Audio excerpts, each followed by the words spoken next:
With all the amazing HBAPA events going on right now, we decided to put the Campus Update spotlight on the show Inherit the Wind. We talked to some of the actors for more insight on this play. This show is about the Scopes monkey trial, more or less, and it kind of tells the story of how a teacher taught about evolution. The play progresses because that's a crime in the town that he lives in. The entire town is outraged, and it's basically about the trial. The prosecuting attorney, myself, Matthew Harrison Brady, and Henry Drummond, which is the defending attorney, have a whole big head-to-head. The play is really about the importance of freedom of thought and expression, but the literal meaning of it would be just a court case.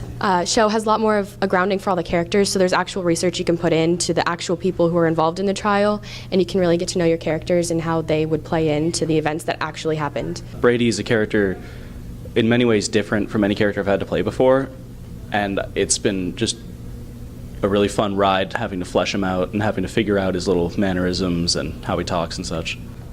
The hardest part is probably the fact that it's a 40-person cast and we're all on stage for majority of the show.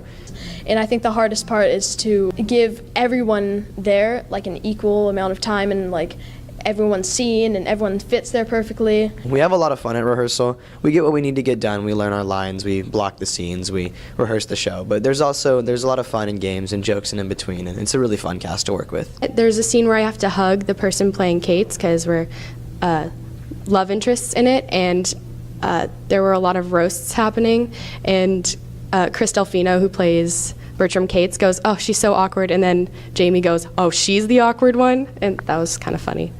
You know, maybe you're not much into acting, theater performances, maybe, you don't think it aligns with your religious values. Either way, I say this show isn't about your values in any way. It's the kind of show that makes you think, and you're going to come away from it thinking, wow, I got through that whole show, and now my brain feels more awake now than it did when I came here. You heard it here, folks. Sounds like it's going to be a great show.